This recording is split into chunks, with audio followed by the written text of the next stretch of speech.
So it's been a couple days. Well, we haven't been here. It's been a lot going on.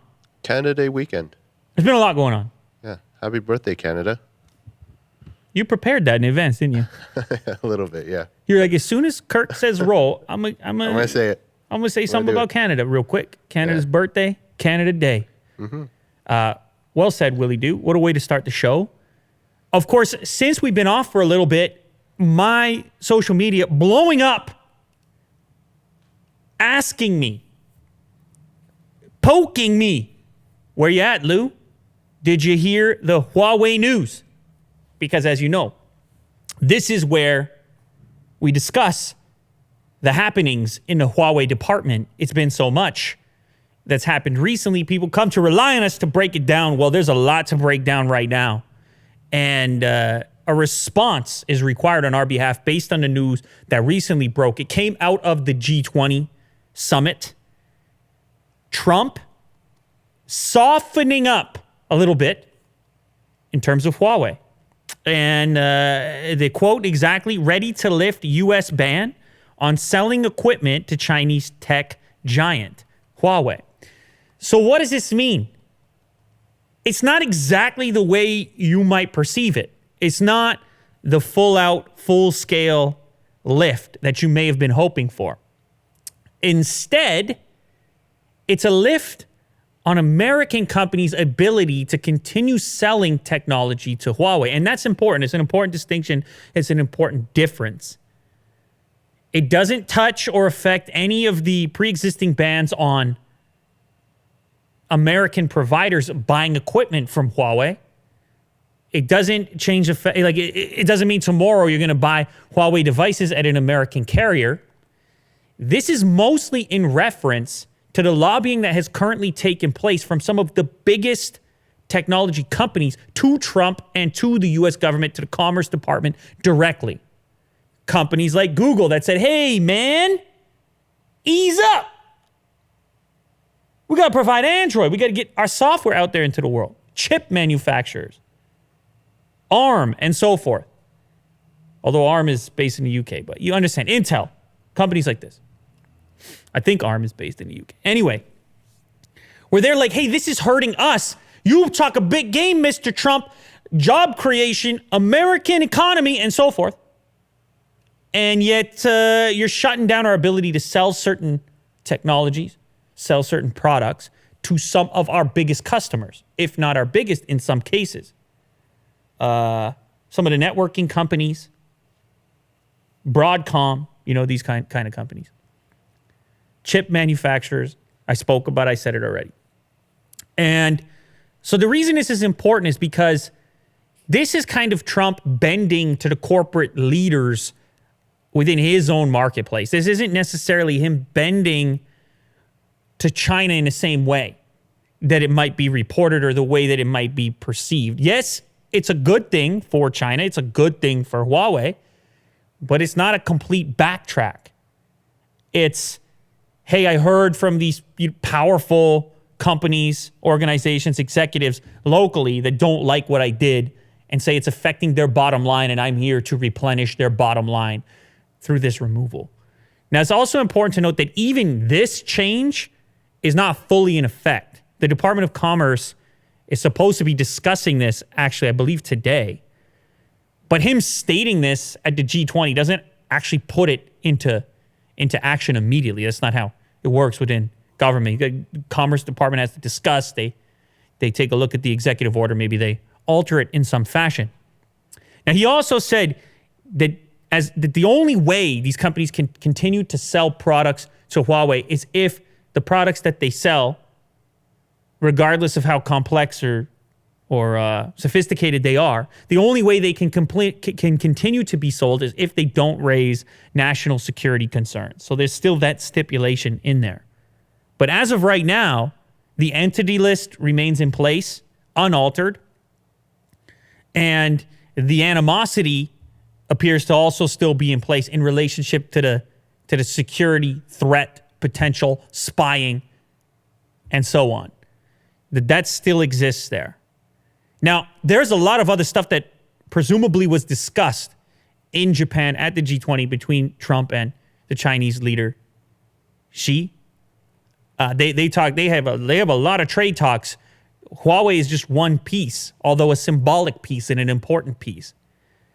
And it's good. I mean, them talking in the first place, the global markets, they responded. People happy about it. Companies happy about it. It's a good sign. Even a photo op, the handshake. Willie do. You understand the importance of a handshake?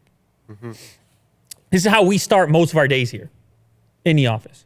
Much like this photo that Will is showcasing of the two leaders shaking hands. We come in, we gather round, we dress in a similar fashion. Actually, we change out of those outfits. We change out of the suit and tie before we shoot to seem casual. Generally speaking, when we arrive, we come in our best dressed. Yes. We shake hands, and we set forth the goals for the day, the agendas. We meet in the boardroom. None of that happens. But they're getting something done. They're shaking hands. Did you see Trump even went over to the North Korea? Yep. He tweeted it out. I'm going to go for a quick stop. He said, what do you say, Kim? Is he still Kim? Yeah, Kim. Yep. Kim Jong-un. There was a Kim, the other Kim. We're on Kim 2. Kim V2. Anyway, he goes on Twitter and he says, I'm in the neighborhood. What do you say I stop by for a minute? DMZ, that's the demilitarized zone at the border of South Korea and North Korea. What do you say I stop by? Come for a quick visit, North Korea. First time ever, I believe, a standing president has entered North Korea in any sense. Pretty wild. Now, of course, underneath the picture of them shaking hands, a lot of criticism. What are you doing with this guy? In fact, even the tweet where he's like, I'm going to go, or hey, want to meet up and shake hands? People were like, he doesn't use Twitter. Twitter's banned. It's like, yeah, you don't think the news is going to get to him? Jeez. Holy people. Unbelievable. Anyway, they shake hands. What does it all mean? Who really knows? It's better to be shaking hands than not. Right? Most of the time. Mm-hmm. Obviously, the North Korea situation, super complicated and terrible and all the rest of it. But how do you break it down? What do you do? Tough talks? What do you do? Cross your arms? What do you do? How do you start things up? What do you do? I don't know. Maybe you visit. I don't know. I'm not saying I'm a big fan, in general. That's not necessarily what it means, but hey, it's a move. It's a move nonetheless. So, but of course, in the Huawei terms, just to wrap it up, I think it's a good thing. I think a lot of your concerns could be alleviated now in terms of like the Android piece, where you were like, well, what about my phone that I'm currently using? The global perspective. What if I'm outside the U.S.? I own one of these. Not so much the concern of like, can I buy one of these in the U.S. or what are the 5G towers going to look like, but more along the lines of, hey, I have a P30 Pro. What do I do? Or what happens to the next version of phones from them? This seems pretty clear. Trump is going to back down, not necessarily to Huawei, not necessarily to China, but to the powerhouses in the American economy that are like, hey, dude, hey, man, we're here. We're out here in San Francisco doing our deal. Can you like chill out, please? And that's exactly word for word how the conversation went in Washington. Yeah. So anyhow, I think you can rest a little easier if you're a Huawei fan, Huawei smartphone owner, or you're looking for their next version. I think Google and Huawei are going to keep doing business. That's my takeaway from this situation here. Speaking of doing business, or maybe in this case not doing business, Hong Kong, it's a situation, dude. It's a real situation. G20 going on. People shaking hands. They're not shaking hands in Hong Kong right now. No. It's a big deal. And you may think, hey, Lou, this is a tech show.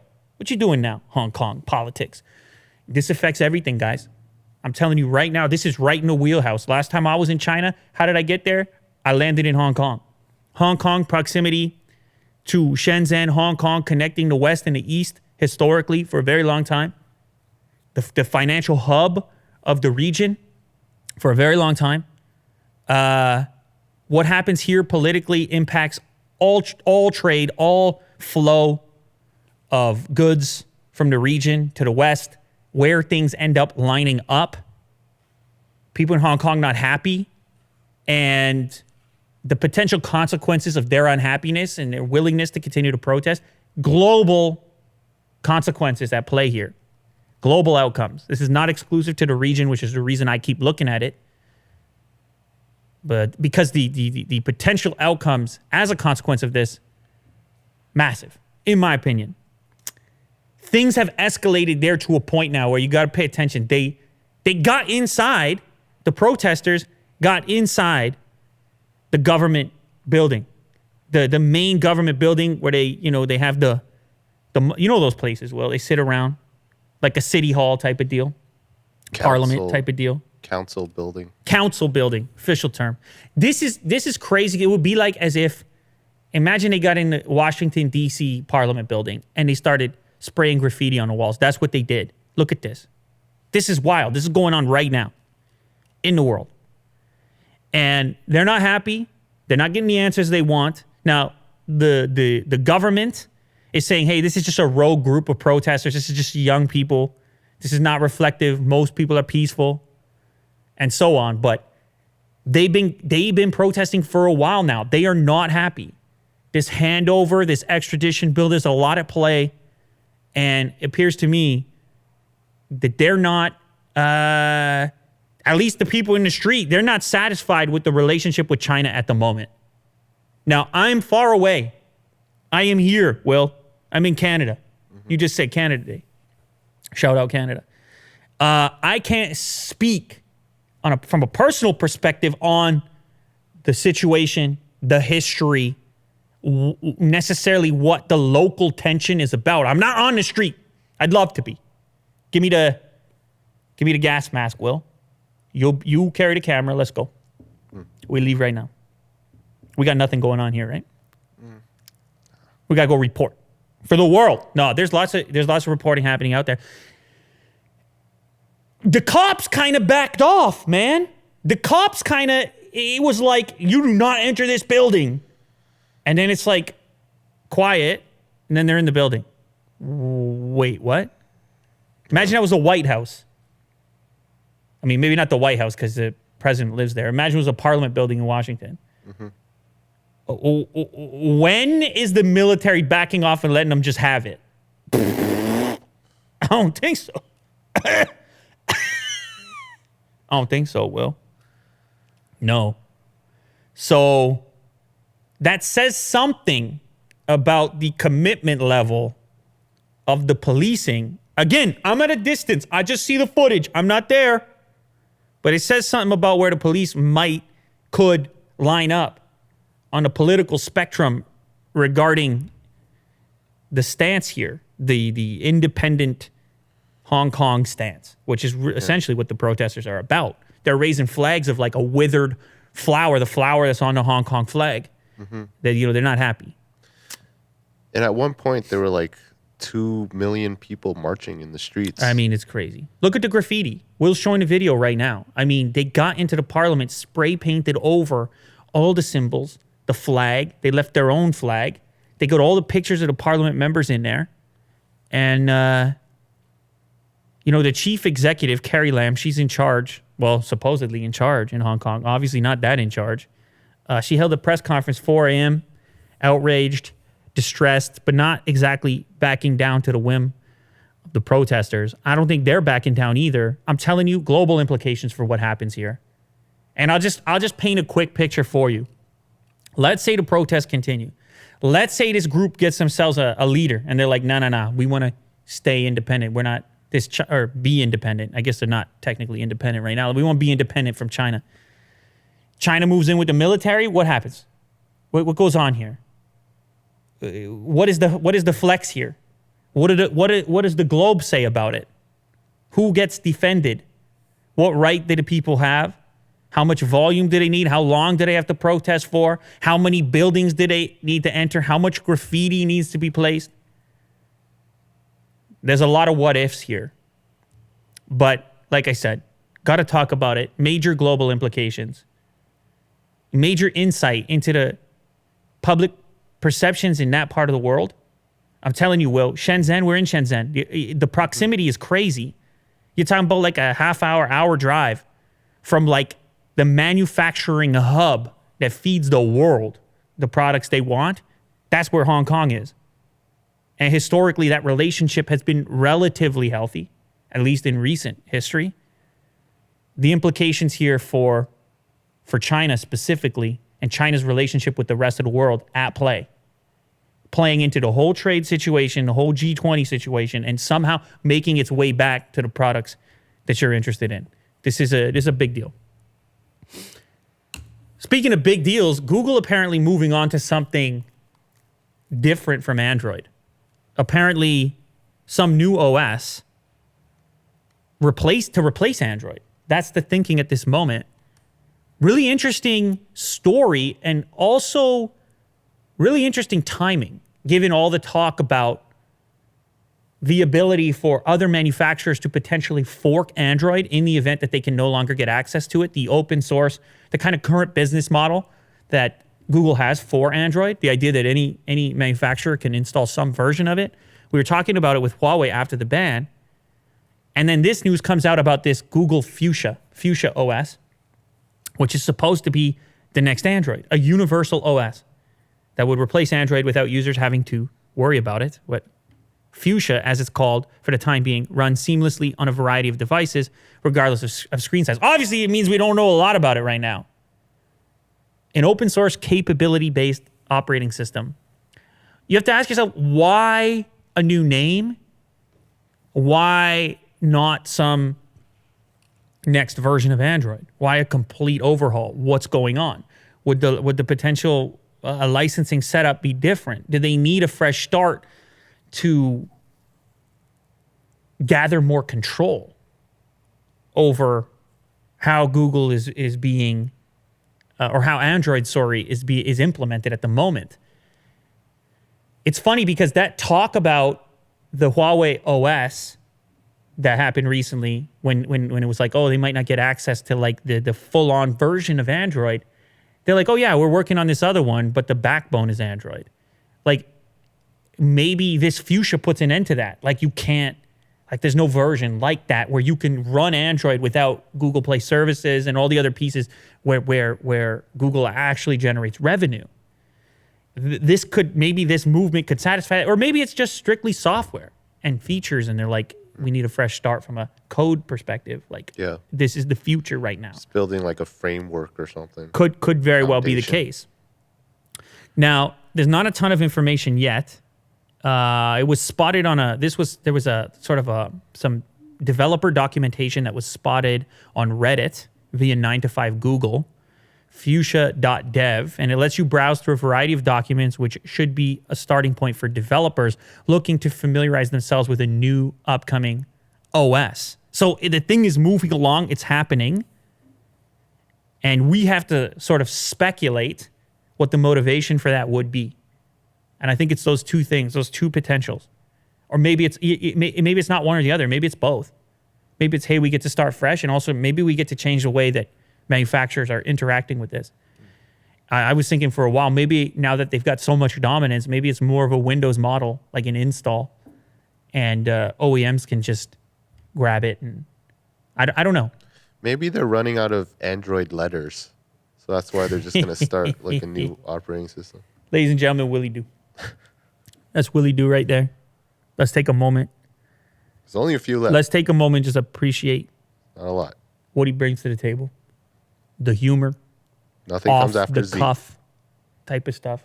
Yeah. That is just, it's unexpected, catches you off guard, and every once in a while you get a little nugget. That's what I like to call it. Golden nugget. You know what the golden nugget is, Will? No, what is it? It's a famous casino in downtown Las Vegas. Oh, okay. Downtown Las Vegas, mostly abandoned at this point. Everything moved to the Strip. But the golden nugget is the most recognizable hotel, in my opinion, in the downtown Vegas region. Old Las Vegas, original OG Las Vegas. And you can probably bring up a picture there. Anyway, Golden Nugget, what a name. Now, obviously, a golden nugget, the gold rush, you would be sifting in the West. Oh, yeah. Sifting Along the river. Looking for that. The gold rush. Imagine that, Will. All of a sudden you hear right now, they're finding gold out West. And you're like, see you later, Lou. I'm out of here. I might find myself a golden nugget. That's what it was. Anyway, you drop a different type of golden nugget for us like you just did. And I personally think it's the reason people tune in. As far as I'm concerned. It's the reason I tune in. You never know what you're going to get from Willie Dude. Anyway, Google, there they go. They're at it. They never stop. They're always on to something. Who knows what they're doing and what their real objective or agenda is? I was watching an interview with Sundar Pichai the other day, and they're like, are you an AI company? Are you an ad company? What exactly are you? The interviewer? He's like, we like to imagine ourselves as helping people, helping human beings. It's like, oh, thanks. That's as vague as possible. Yeah. Anyway, yeah, it was all those kind of like 2.0 era futuristic answers. Yeah. Well, at least he's positive. Of like, you told me, Optimistic. you just said a bunch of words. Yeah. I have no idea what you do. I don't think anyone has an idea. I truly don't think anyone has any idea what Google is actually up to. Like on a day-to-day, like at the highest level, like here's our big goal. Really? Is it? Sheesh. Who knows, Will? You don't know. They're so diversified, so many products, so many teams. Do they even know? Or is it just the future all the time? Every day. Always. Might be. Okay, next up, Samsung's Bixby marketplace is finally out, but it's a barren wasteland. Bixby, yeah, it's still there. It's still a thing. And they have a marketplace now, because that's what you do. When you've got something that most people consider to be useless or they're just not using it, what you do is you build a marketplace for it.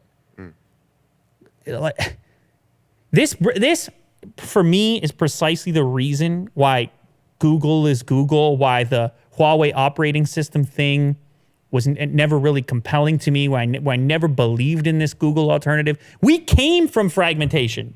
You remember a time, we've been at Android. Since day one, I've been using it. Original Samsung Galaxy had it. That's not even Android day one, but it's close enough to it.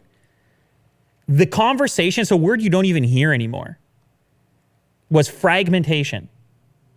What was floating around in the sphere on YouTube. It was like, oh man, it's so fragmented.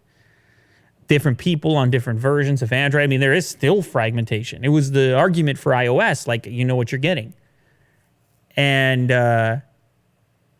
it was a nightmare. Everybody was praying, hoping for a consolidation, for norms, for general rules around what Android was and how devices would interpret it and all that.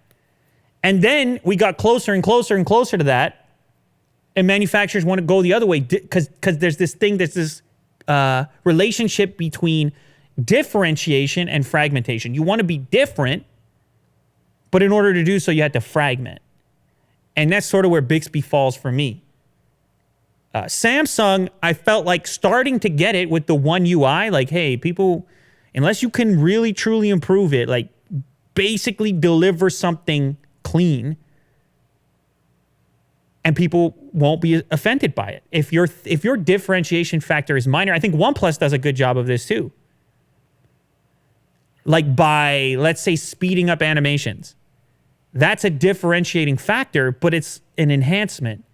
It's not some whole new mental workaround where you need to learn some entirely different skin or OS or something like this. And then this Bixby story here for me illustrates the alternative, which is, yeah, we can compete with Google Assistant. Now, I should take a moment to say here, Bixby, believe it or not, for all the bad press that it got, could actually do things inside the phone that Assistant isn't capable of on a hardware level. There were some deep integrations available through Bixby. This is the only reason I'm able to tell you this is because of reading about that functionality, not using it myself, because I'm telling you, I never use it. I use Samsung phones a lot of the time, never use Bixby because I don't want to use some other assistant. There's only place for one assistant or maybe two, much the same way that there's space for one or two operating systems. People need standards. I can't be picking up all these different devices and like relearning the whole like, oh, now I'm a Bixby user and then you want uniform experiences. I want to pick up another. If I grab somebody else's laptop, I want to know what to expect from an OS perspective. If I grab somebody else's phone or I switch phones frequently and so on, I don't want to redo the whole learning curve and so on. So Bixby, they're not backing off of it. They think it's a major factor for them. They think it's a differentiator. They think it's a reason people are going to buy a Samsung device. And so they've got this marketplace now, which is allowing third parties to build in their own types of integrations for their apps that could be accessible or more sophisticated through Bixby. That people will be able to interact with different features, third-party features through Bixby. Anyway, there's a couple of examples of it here, like meme generator, for example. You can have a certain set of that's believe it or not, that's one of the things available in Bixby Marketplace.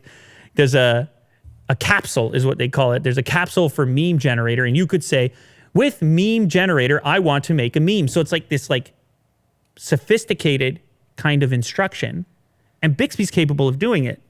But the problem is, how do you get the third parties to buy into this alternative platform? They're having a hard enough time keeping their stuff going with like the typical assistants and marketplaces and app stores and so on.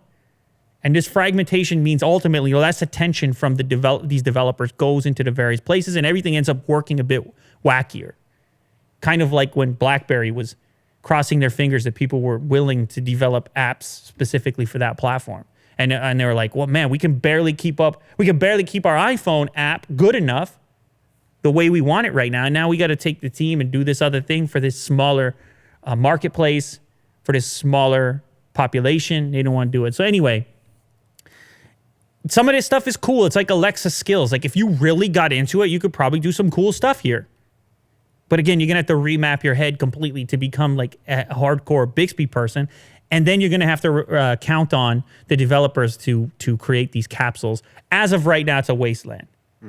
There's like a dozen things to do in there, and many of them already existed. And a lot of them are like from Samsung themselves. I don't think there's anything that could ever turn me into a Bixby user. Like, I just don't see how it could happen. It would have to be better in every way than Google Assistant. And even there, Google Assistant has everything on me already, right? Because it's the integration into my... Now, some people are afraid of that. They're like, I don't want everything in one place, but it makes Assistant work so much better when it has the background on you. And that's one of Google's strengths. I would not want to be competing with Google right now. Look what happened with Apple. You never hear people talking like about using Siri or how good Siri is. And they got all the money in the world. You know how much money Apple has? You do. Answer it, Will. Trillion? A boatload. You knew the answer to that, Will. I don't know why you didn't drop it, man. You had a real opportunity there. That was a moment in time. Apple has a boatload of money. And they bought companies and hired developers, and Siri is garbage. Yeah, same with Apple Maps. Same with Maps. This stuff is so hard. I'm telling you right now, Samsung is time to back down. Look, if you are a Bixby user, I get it. You can do cool stuff. But I don't want Samsung putting their attention here. I'm telling you. It's too much. Too much to go up against. It's, I want them to spend their time on stuff that Google isn't already doing and doing well. Because that's a no-win situation as far as I'm concerned. Even with the extended integration and all that, it ain't there. It ain't prime time. Will he do? A boatload ain't going to fix it. Boatload of cash can't fix that situation. Nope. Speaking of boatloads of cash, Tim Cook fires back at Johnny Ive report, claims new Apple products will blow you away. That's Tim Cook right there. You're about to be blown away, Will. You know, you weren't ready for that. I'm not prepared. The Apple CEO wrote a letter to NBC claiming that a negative Wall Street Journal story on Johnny Ive's departure is not true. He is mad. Tim Cook is angry. Well, because Johnny Ive, his departure, much publicized. We talked about it.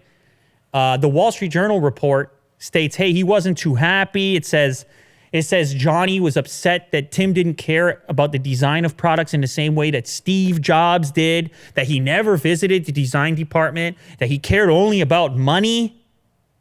Sound like a bad relationship, Will. And, of course, that's terrible press for Apple, terrible press for Tim. So he writes an email to NBC and says, I want you to get my side of it out there. None of this is right. You don't know anything. Our team is talented with or without Johnny. And me and Johnny love each other. And I was in the design studio every day. Well, he didn't say that part. But look, we speculated on this stuff prior to this response from Tim. We speculated on this that there was a special relationship between Johnny Ive and Steve Jobs.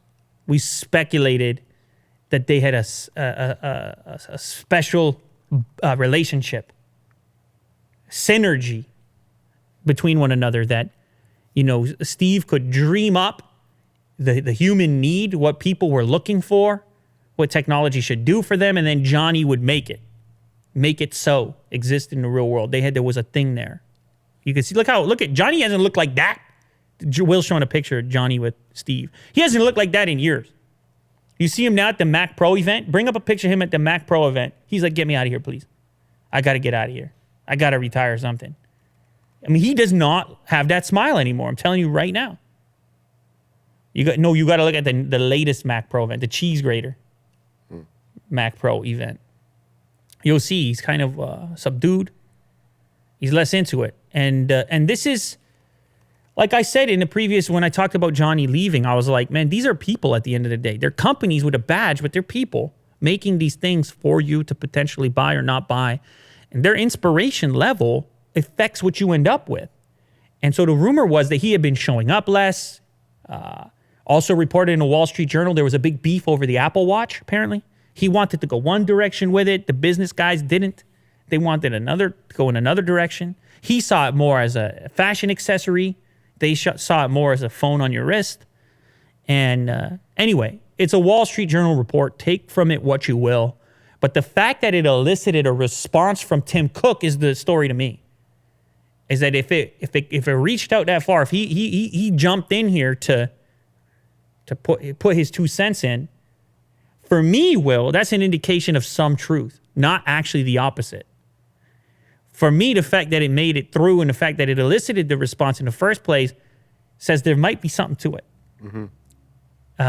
The fact that it bothered him that much, that the story came out. But it's not much of a secret that Steve was a product guy, and the origin of Tim Cook's career there was on the manufacturing side, on the efficiency side. He's got an engineering background, I believe, as well, something like that.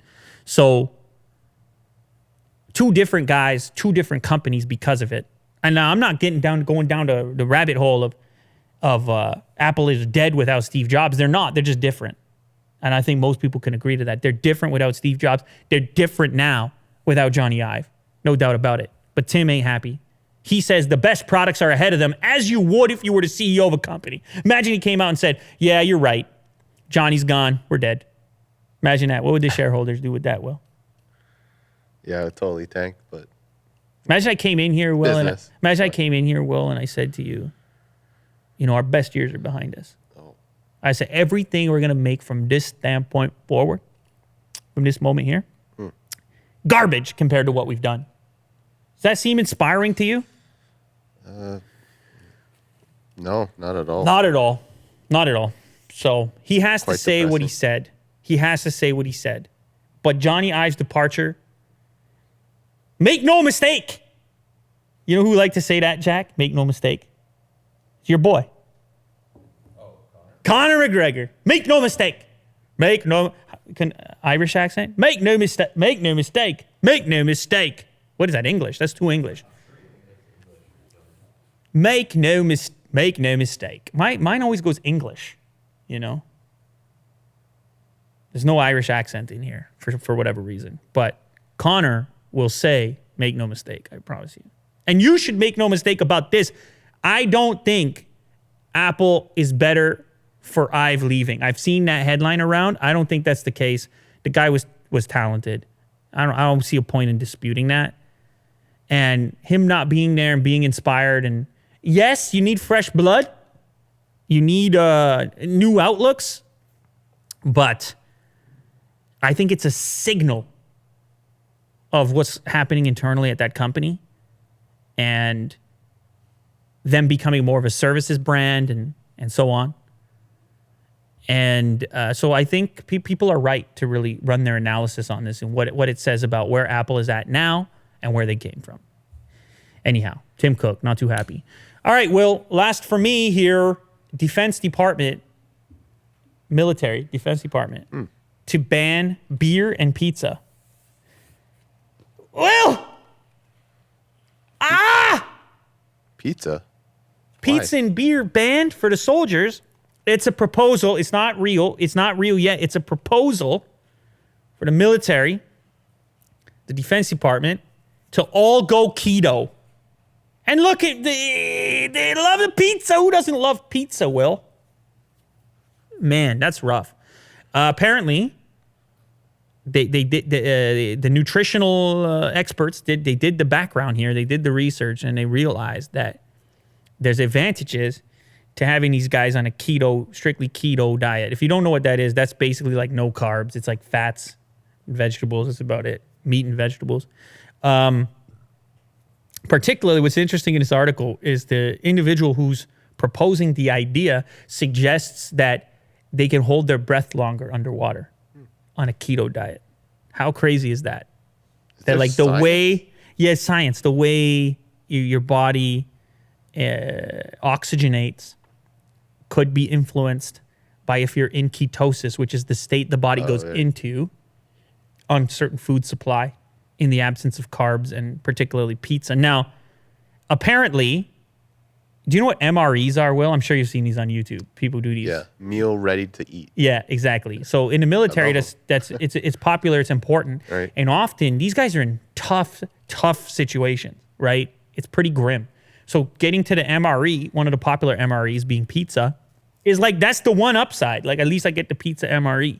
Mm-hmm. And I don't have to just eat broccoli and coconut oil, you know? So, but they're saying, hey, that the military performance would go up if they were, I don't know if that's necessarily the case. It might just be more grim to participate. I don't know where I stand. I think these guys should have certain agency over their own diet. Because one of the issues with this proposal is that it's not just the food you're eating while you're in active duty.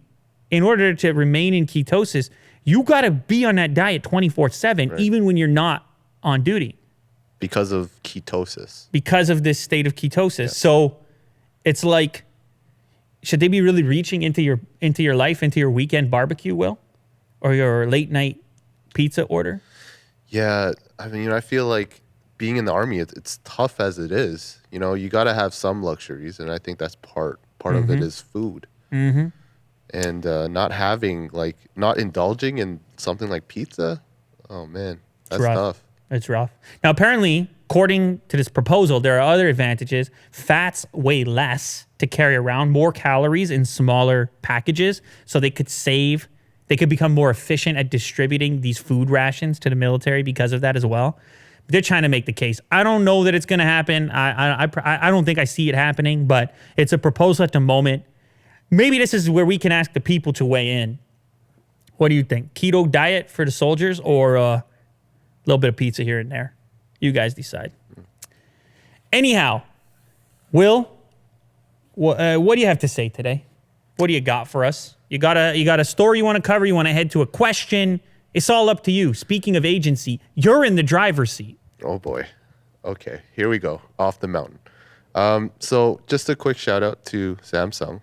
You giving shout outs now? Yeah. Apparently the DJ Co. He's the CEO of Samsung. The DJ Co.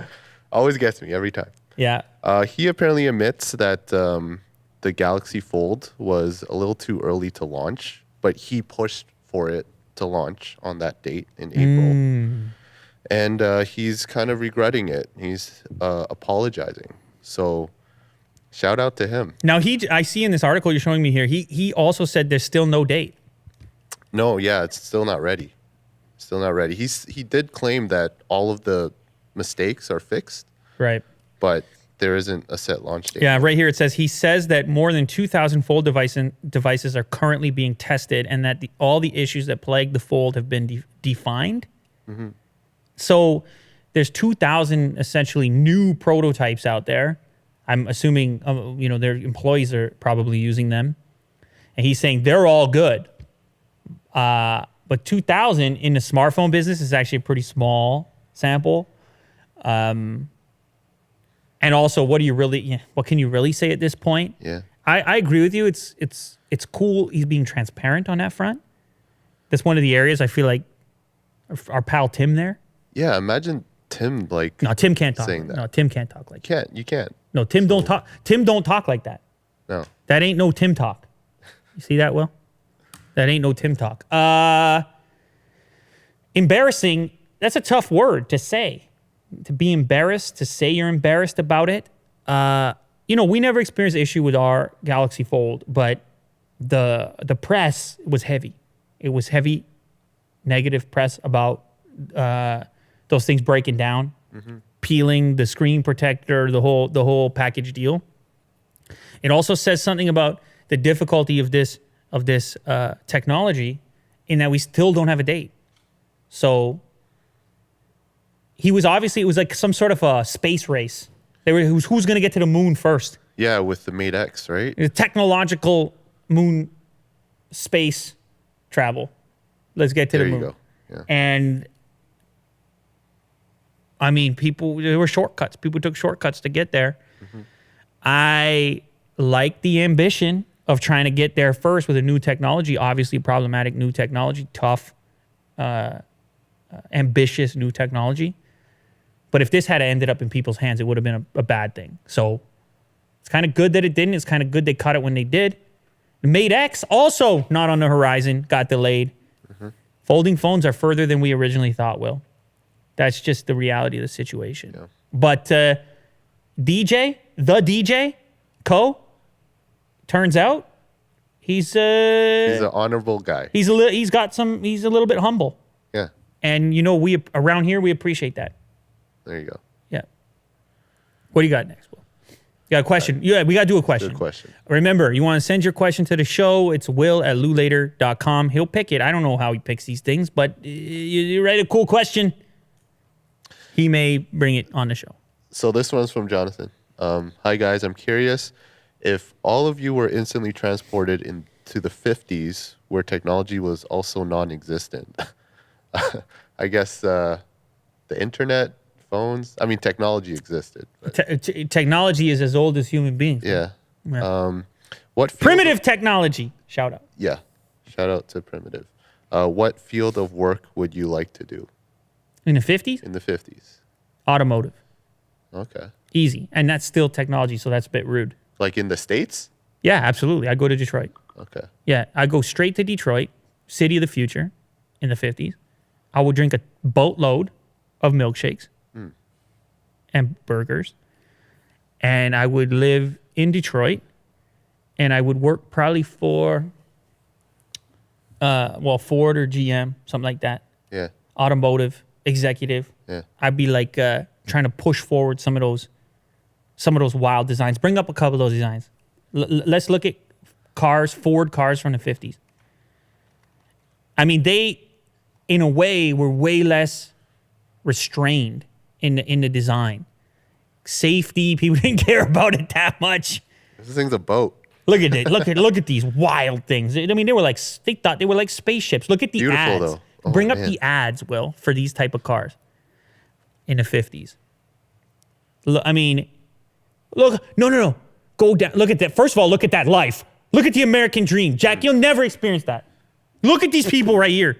He's got the wood paneling on the side of the car. He's bringing the box home. Look at the wife in the window, Jack.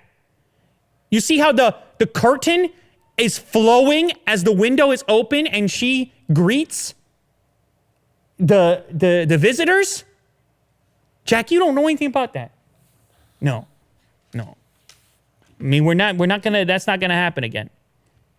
It's a 2 Ford garage for 250,000 families. You see what they're advertising there, Jack? 2 Fords. You get 2 cars, the American dream. They're advertising happiness. Jack says they're advertising happiness. I think Jack had he had his very own golden nugget in that moment right there. And I know you guys say we need more Jack on the show. Willie Doo refuses. It's not me. I voted for it, for the record. And Willie Doo said, not on my watch. And I said, that's harsh, man. Now They we're going to gotta- get tons of emails They got to work it out. Look. about the. Look. They got to work it out, okay? You remember I said they come into the office in the morning with the suit, the tie, and the handshake? Full transparency, no handshake between the two of them. Yeah. Got to release some sanctions. The rest of us, handshakes. 2 of them, stare down. You know, like before a boxing match, every day. And so I'm trying to put an end to it. Hopefully we'll make some progress. Like Willie said, the sanctions, tariffs, we got to have the hard negotiations here. You guys got to hash it out, as they say. Have your very own G20 summit. Sure. Okay? Yeah, we'll do that. See how he said we'll do that? That's heavy. Scroll down. I want one more ad, if you don't mind. Look at that right there, the country one. The new Ford Country Squire. Yeah, look at that. What are they loading up? They're going camping. Look, he's got the dog. They're going hunting. The double duty dandy of them all. That's the double duty dandy of them all. I mean, I need to buy one of these right now. Look, they show how many people you can fit inside of it. What a time to be alive in the 1950s. So you know what? That's an easy one for me to answer. Hell of a question. What a guy. Just, I love it when we see something like that. Knows me too well. Watch the show, knows me too well. I'm going to the 50s. I'm working for Ford. Maybe, Will, I'm not even working on the cars. Maybe I'm working on the ad campaigns. Yeah. Maybe I'm drawing up these little dandies right here. Maybe I'm doing test drive a 50 Ford. See, hear, and feel the difference. You see how that works right there? What a time. Okay. We did it all again one more time. We're hanging on by a thread here. Barely. We're hanging on by a thread here, but I love that thread. Yeah. There's no thread I'd rather be hanging on by than this thread right here. Things are happening in the world. Hong Kong, Will. I'm not joking. Things are happening in the world. You got to be looking at it, breaking it down. We got to see what's happening out there, how people behave. Can I just say, politically, I said before, it's not a political show. But these people have a point, man. They got a point. That's all I want to say on that matter. They got a point. You want to have control, some level, some degree of control over your destiny out here. I don't want to get in the way of that. People that want to control their outcomes to that degree, you don't want the iron fist. You want to believe that your input matters. So when you get out there and say, hey, we are the people, there's millions of people in the street, and we're not down with this, you want to hope that the people that are in power can recognize that and respond to it. Because it's reflected, the evidence is obvious, man. Now, look, I told you before, I don't know the specifics. But if the origin, if the essence of it is pure, as I'm suggesting, if these people just want more control over themselves, essentially, possibly an ability to vote, something like this, then I got to support that. If that's the intention and it's pure, I got to support that. It's a wild time in the world. Lots going on. And I just had to get that out there. I hope this thing works out. I don't want to see anybody get hurt in this matter. And I hope these people get some kind of resolution to this situation.